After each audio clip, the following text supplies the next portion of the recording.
Bismillahirrahmanirrahim. Alhamdulillahirabbil alamin. Wassallallahu ala sayyidina Muhammadin wa ala alihi washabbihi wasallam. Az-Zawajir. Kita masuk ke dosa besar ketiga. Al-ghadabu bil batil wal hiqdu wal hasadu. Jadi tiga nih yang dibahas ini ya. Ini dosa besar ketiga, ini disatukan tiga perkara. Marah karena sesuatu yang batil, wal hiqdu wal hasad, dengki dan hasad. Itu hampir sama ya. Al hiqdu wal hasad itu. Jadi marah dan dengki, iri hati. Marahnya marah karena perkara yang batil. Karena tidak semua marah itu dosa. Ada marah yang tidak dosa. Kayak kalau saya lagi marahin kamu itu. Wajib itu.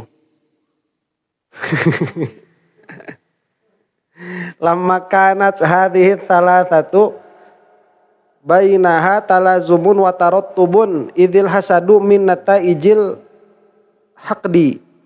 Nah, kenapa pada dosa besar yang ketiga kita membahas tiga masalah sekaligus? Karena di antara yang tiga ini ada talazum dan taratub. Jadi ada talazum dan taratub itu kalau yang satu terjadi maka yang lain terjadi. Ya, tertib. Ya, ada ketersambungan.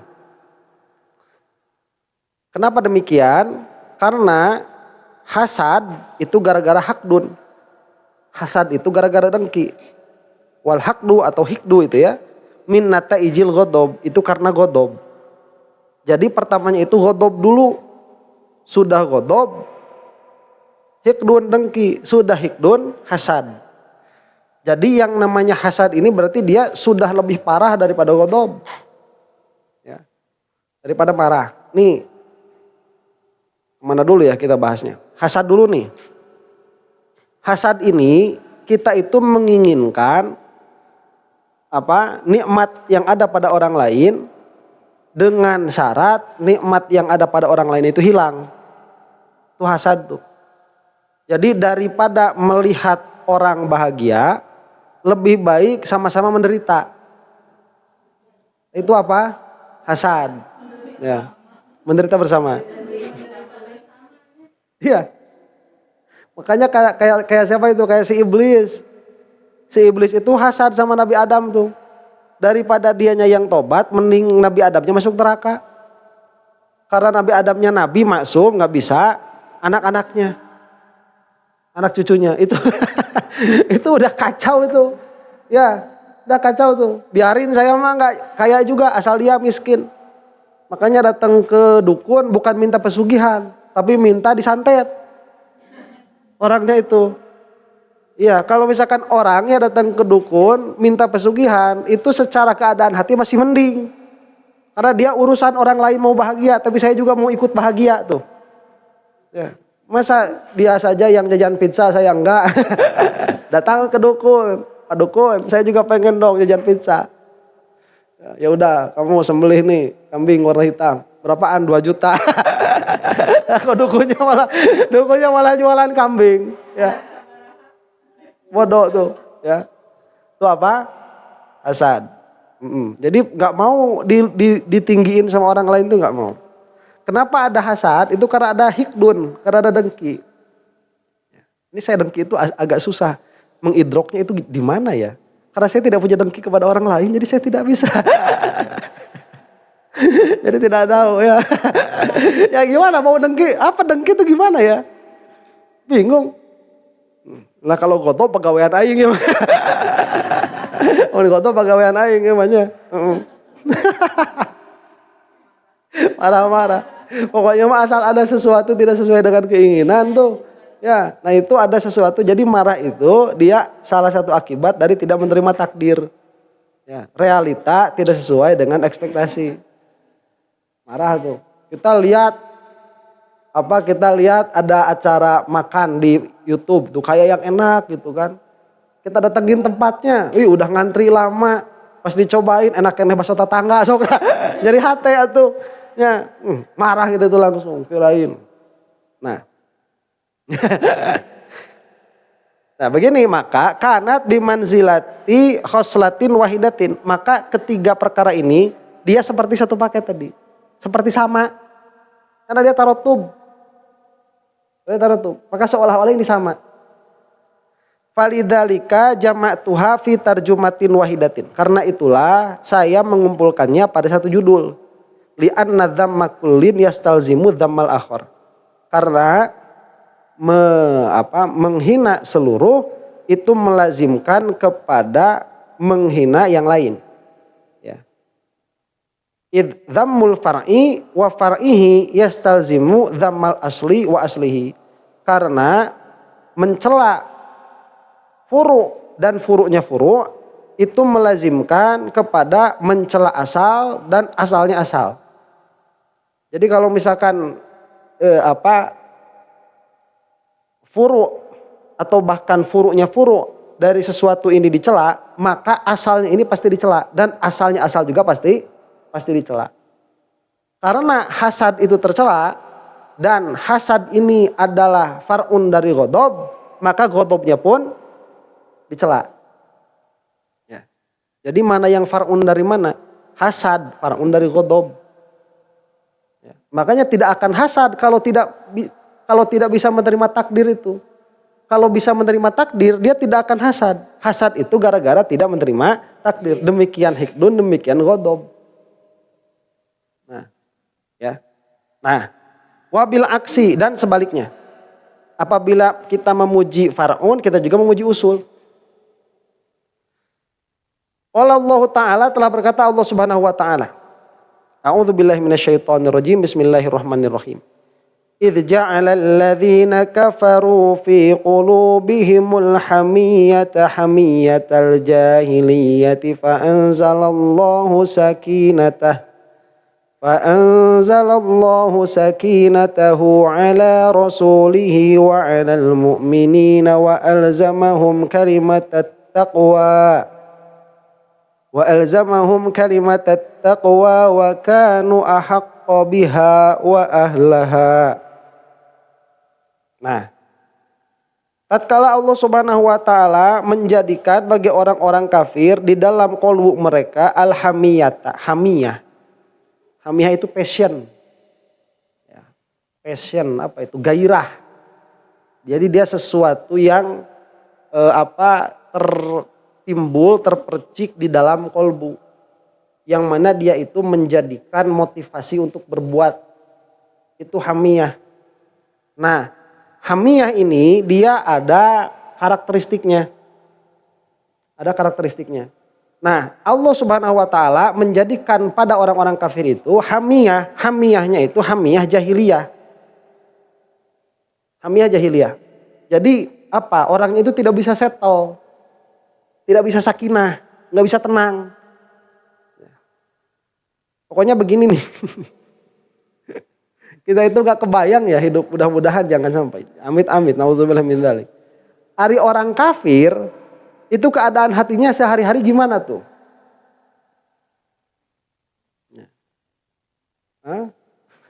Nggak tahu kan? Orang kafir itu keadaan sehari-harinya gak bisa tenang. Orang kafir itu. Karena apa? Cara mereka melihat dunia dengan cara kita melihat dunia itu berbeda. Buat mereka Maya, rugi di dunia itu udah rugi seumur-umur udah. Karena tidak ada akhirat. Makanya mereka kalau dagang rugi wah bener-bener menyesalnya beda sama kita orang mukmin. Ya, kita aja yang orang mukmin masih kayak begono. Ya. Ya kamu yang mukmin tuh masih kayak begono. Ya, hilang uang rungsing. Dagang bangkrut, rungsing. Padahal kita tahu tidak ada musibah yang kena kepada kita kecuali menghapus dosa atau mengangkat derajat. Tapi kita keadaan masih kayak gini. Bayangin orang yang dirinya itu memandang dunia tidak sama dengan kita. Tidak ada titik-titiknya begitu. Nggak ada titik-titik samanya. Jadi keadaan hidupnya itu gelisah. Ya, gelisah terus menerus. Nah makanya gelisah itu nanti diantara tanda-tanda kufrun, diantara kekafiran. Meskipun dia tidak menjadikan kafir begitu. Ya kufurnya kufur nikmat. Itu gelisah terus. Nah, fa'anzalallahu sakinatahu ala rasulihi. Maka Allah Subhanahu wa taala menurunkan sakinahnya kepada rasulnya. Wa alal mu'minina, dan kepada orang-orang mukmin. Tuh. Jadi kepada orang mukmin dikasihnya apa? Sakinah. Ya. Gak tahu orang mana sakinah ini. Yang dikasihnya apa? Sakinah. Orang mukmin mah hidupnya itu tenang. Wa alzamahum kalimat taqwa, dan Allah Subhanahu wa taala mewajibkan kepada mereka kalimat takwa. Wa kanu ahaqqu biha wa ahlaha. Nah, jadi apa mereka itu lebih berhak kepada itu, kepada sakinah. Jadi ya itu diulang ya. Point of view apa itu ya bahasanya? Perspektif, sudut pandang di dalam hidup itu penting. Ya, karena dia itu yang menjadikan dia. Yang menjadikan seseorang itu distinct dengan seseorang yang lain, berbeda dengan seseorang yang lain itu apa? Cara pandangnya, sudut pandangnya. Dzammal kufaro bima tazaharu bihi minal hamiyati shadirati anil ghadab bil batil. Nah, Allah Subhanahu wa taala pada ayat tadi itu surah apa itu? Surah Al-Fatah ayat 26. Al-Fath 26. Allah Subhanahu wa taala mencela orang kafir karena ada semangat yang timbul dari ghadab bil batil, karena perkara yang batil. Wa madahal mu'minina bima anzalallahu alaihim minas sakinati wat tuma'ninati annasyi'i anha ilzamuhum kalimat taqwa. Sedangkan Allah Subhanahu wa taala memuji orang mukmin karena Allah telah memberikan sakinah. Sakinah ini dari mana? Dari kalimat taqwa. Kalimat taqwa itu ya tadi perspektif itu. Ketakwaan, takut kepada Allah. Bahasanya kalimah. Cuman yang dimaksud bukan kalimahnya tapi mafhum dari kalimahnya. Yang difahami dari kalimahnya. An-nasyi anha ilzamuhum kalimat taqwa wa annahum hum ahluha wa ahaqqu biha. Dan orang mukmin inilah yang paling layak untuk mendapatkan sakinah dan kalimat taqwa itu dan ahlinya. Wa qala ta'ala am yahsudunan nasa ala ma atahumullahu min fadlih. Dan berkata pula Allah Subhanahu wa taala, ini surah An-Nisa ayat 54. Apakah mereka itu menghasadi manusia karena perkara yang oleh Allah sudah diberikan kepada mereka, karena fadl Allah. Masa kita itu mau hasad kepada manusia karena pemberian Allah kepada orang tersebut? Ya. Ini kalau misalkan kita ini hasad sama siapa? Ya. Kalau saya mah hasad sama orang yang mukanya ganteng, suaranya bagus. Itu udah hasad. Ya, itu kan dikasih Allah kayak gitu tuh udah. Ya. Udah dikasih sama Allah. Orang muka ganteng juga nggak minta. Orang suara bagus juga nggak minta. Orang suara bagus ya dikasih sama Allah bagus. Orang yang muka ganteng sama Allah dikasih muka ganteng. Terus apa saya mau hasad sama orang itu? Ya Allah hilangkanlah. Ya apa sih? Udah sama Allah dikasih. Ya masa mau saya? Ya nanti juga hilang sendiri, ya semua akan kolot pada waktunya. Ya nggak usah dipinta-pinta hilang, nanti juga akan peot pada waktunya. Ya sekarang Ariel tuh ganteng, tunggu 10 tahun lagi saya lebih ganteng daripada Ariel. Itu ya udah itu mah berganti, tunggu waktu saja. Ya, kalau saya mah bakal tambah ganteng terus sampai umur 40 tahun. Ya, udah 45 baru turun. Paling baru tahun. Ya sampai 40 tahun mah itu ganteng maksimalnya umur 40 nih. Soalnya kalau lihat foto kuliah, asa ganteng sekarang ya sama kuliah. Asa ganteng sekarang sama kuliah itu aneh. Kemarin aja baru ada yang ngomong, Ustaz asal lebih ganteng cedada. Aing mah pokoknya menembikan ke umur 40 bakal lebih ganteng, besok cirian gerak. Kita percaya. Jadi ya. Nah 40 sampai 45 ini sustain. 5 tahun ini puncak kegantengan. Amin kawan. Aja bapak-bapak gak usah ingat. 45 turun dah. 46, 47, 48, 48, 50. 50 turun meletoy. Ya, udah. Saya menurun. Halo, jadi nggak usah hasad, udah biarin ya. Itu Raja Dangdut juga Rhoma Irama sekarang nyanyinya udah ngap-ngapan tuh. Udah ngap-ngapan ya. Makanya pindah profesi. Pindah profesi jadi apa? Pendakwah. Ya, jadi mubaligh. Nggak harus jaga nada jadi mubaligh mah. Ya wae. Wa akhraja Ibnu Asakir al-ghadabu minasyaitoni wa syaitonu khuliqa minan nari wal ma'u yudfi'un nar. Fa idza ghadaba ahadukum falyaghtasil. Ibnu Asakir beliau itu mengeluarkan hadis ya. Marah itu dia berasal dari setan. Setan itu diciptakan dari api. Sedangkan air itu mematikan api. Maka apabila seseorang dari kalian itu marah, maka mandilah. Tuh. Ya, amak teh kalau lagi marah itu jangan ngebalik-balikin kursi. Ya, kursi dibalik-balikin. Apa piring dilempar-lemparin. Jangan. Ya, muka memerah. Orang tuh kalau marah serem ya.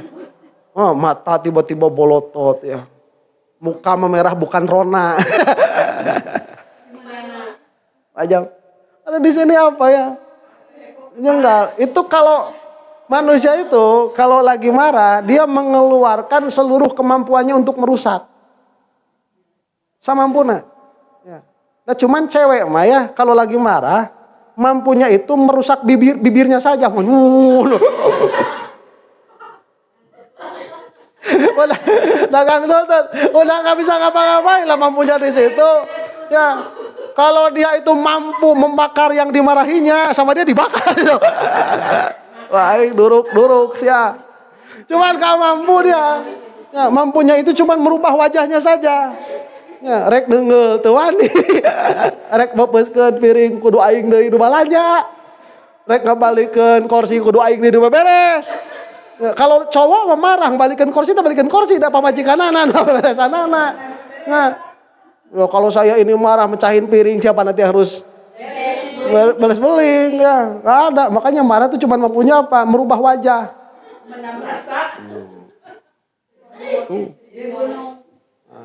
Jadi kalau marah jangan begitu.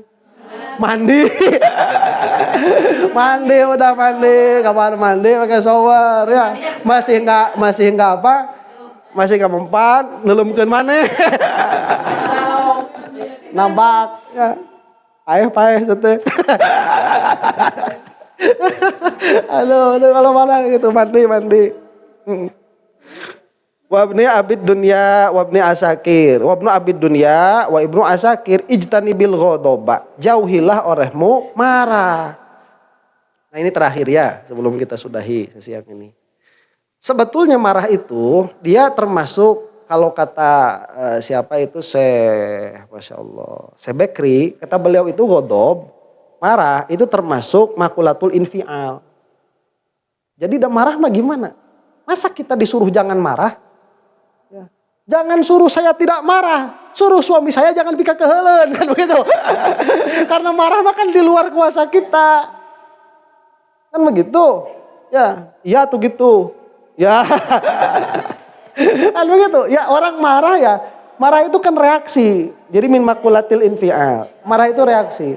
Kalau tidak ada perkara yang bikin marah, kita gak bakalan marah. Makanya larangan untuk marah itu sama dengan larangan untuk pintar. Untuk pintar. Jadi kamu harus pintar. Ya, bisa gak kita pintar itu? Pintar gitu, bisa gak? Gak bisa. Ya kalau perintah untuk sholat kan kita sholat bisa begitu ya. Kalau perintah untuk pintar bisa nggak kita? Pintar, nggak bisa. Yang bisa apa? Mencari untuk pintar tuh, ngapain tuh? Nah belajar. Berarti perintah untuk pintar itu hakikatnya perintah untuk ke majelis taklim, perintah untuk mendengarkan ustadz. Itu hakikatnya itu perintah untuk pintar. Bukan kita merubah diri kita pintar, nggak bisa. Larangan untuk marah itu pun bukan larangan untuk marah sebetulnya. Karena marah itu apa? Efek. Jadi larangan untuk marah itu larangan untuk masuk kepada perkara-perkara yang bisa membuatmu marah. Itu misalkan apa nih yang bisa membuat saya marah? Yang bisa membuat saya marah itu kalau misalkan si teteh ya masak mie asak teuing atau kurang asak. Pas digegel teh sesuai dengan keinginan. Marah saya itu. Nah harusnya mah kamu teh jangan nyuruh istri kamu. Masak sendiri. Ayo.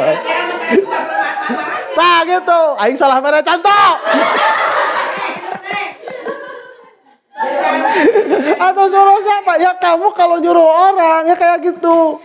Ya kamu punya nih pekerja. Si eta mah ya kalau disuruh beli lepet datangna bacang.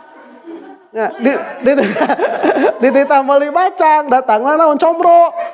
Tiap marah lagi. Udah, kamu jangan nyuruh dia lagi biar kamu enggak marah. Beli sendiri begitu. Mau bakalan marah. Jadi larangan untuk marah itu, dia larangan untuk apa?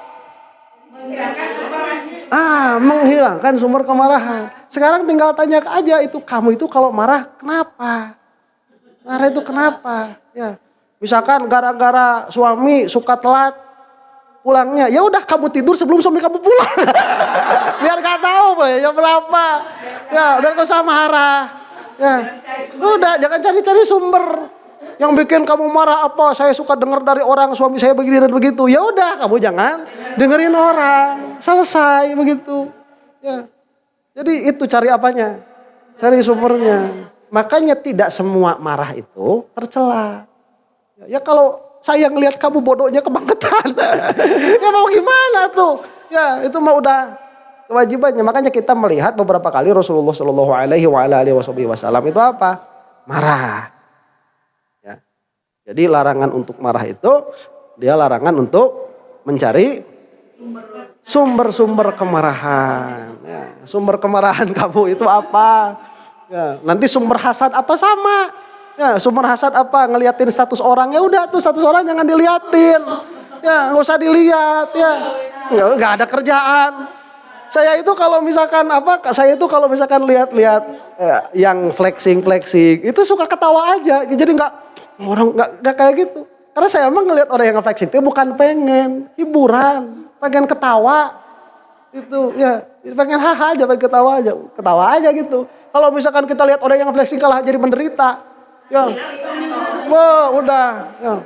Kita lihat Roma Irama kawin lagi, jeduk. Asal ya. Tuh, ya gimana kalau kayak gitu mah? Ya, menderita terus. Agim udah kawin lagi, Guru 3 Rut acan. Wah gak enak ini udah ya. Gak enak sama hati itu.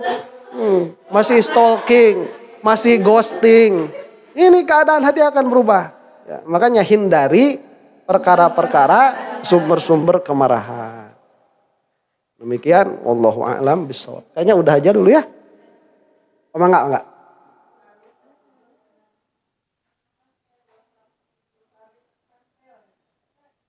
Oh iya itu mah dari Rasulullah.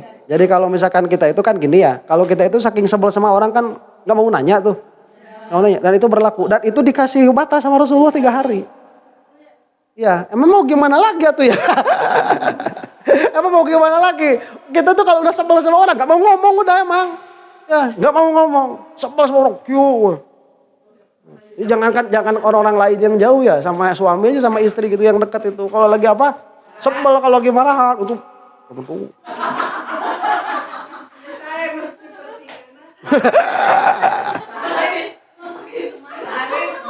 Nah iya langsung. Saya ini kalau marah saya ini punya turunan jelek ya, kakek saya ini kalau marah itu udah semua dilempar itu udah, semua dilempar itu. Barang udah dilempar. Bapak saya almarhum itu sama juga. Ya kalau udah marah itu, Nah saya ini apa ya, hati udah kayak gitu, udah turunan itu mah. Ya, cuman ilmu kan melarang saya untuk kayak gitu. Jadi ini tuh disuruh tuh genok ya, disuruh tuh pengen marah ya, cuma nahan. Ditanya kenapa? Tuh naon? Ayo pam jeung naon? Tuh hayang dahar aing. Ya ada tuh gimana lagi ya, ini marah pengennya mengelempar apa gitu. Ya tapi ditahan. Nah sekarang mah udah tahu, jangan cari-cari sumber kemarahan, udah tahu. Udah semenjak saya tahu ini, ya saya kalau nyuruh nih istri buat Bikin mie. Terus datang, saya pesan dulu ya. Jangan ini. Pas datang gak sesuai, udah, salah aing gitu. Aduh, gitu sekarang Pak, udah. Solusinya begitu udah. Ya udah, itu salah kita. Kalau kita marah itu salah kita.